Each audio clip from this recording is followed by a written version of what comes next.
Em 2010, eu comecei a trabalhar na casa de um empresário, onde eu cuidava de duas crianças, embora eu também fosse uma criança, porque eu tinha apenas 13 anos. Trabalhei por alguns meses e eu sempre fui bem tratada pelos patrões. Inclusive, a patroa me incentivava a estudar e me ensinava muita coisa. Com ela, eu aprendi tudo que eu sei sobre cuidados com a casa. Eu amava as crianças e amava cuidar deles. E além de cuidar das crianças, eu também organizava a casa. Eu amava o meu emprego. Até que um dia eu estava na cozinha lavando louça. O marido da minha patroa me agarrou por trás, começou a beijar o meu pescoço à força e falar coisas absurdas. Eu fiquei paralisada e pedindo por favor para que ele parasse. E ele continuava falando coisas absurdas. Me perguntava se eu não tinha vontade de ficar com um homem mais velho. Eu entrei em choque e fiquei paralisada sem entender o que estava acontecendo. Até que ele me soltou e eu saí correndo e fui embora. Guardei aquela cena para mim por dias. Eu ia trabalhar com muito medo. Fazia meu serviço correndo para ir embora antes dele chegar. Aquilo foi me sufocando e eu não aguentava mais porque eu tinha muito medo. Então eu conversei com a patroa e disse que não iria mais. Ela, sem entender o que havia acontecido por eu não ter dado nenhuma explicação, mas respeitou a minha decisão. Até que um dia a casa deles foi assaltada e as crianças estavam em casa sozinhas. A patroa e seu esposo me procurou para voltar a trabalhar. E como eu gostava muito das crianças, acabei voltando. E porque eu também precisava do dinheiro. Até que um dia eu estava limpando o quarto do casal, o marido da patroa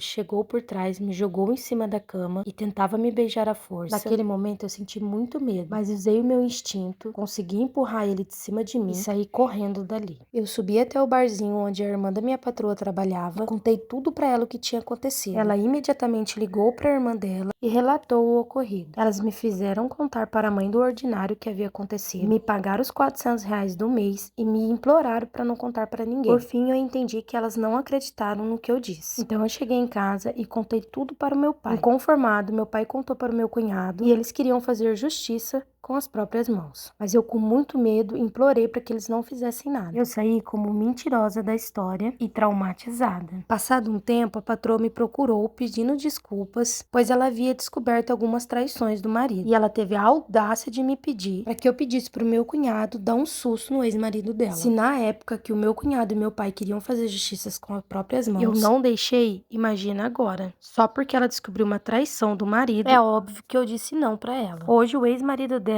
é casado com a amante. Aquelas duas cenas ficaram eternizadas na minha mente. Foi um trauma irreversível. Hoje, depois de adulta, eu vejo o quanto eu fui vulnerável e o quanto eu fui injustiçada. Mas acredito na justiça divina.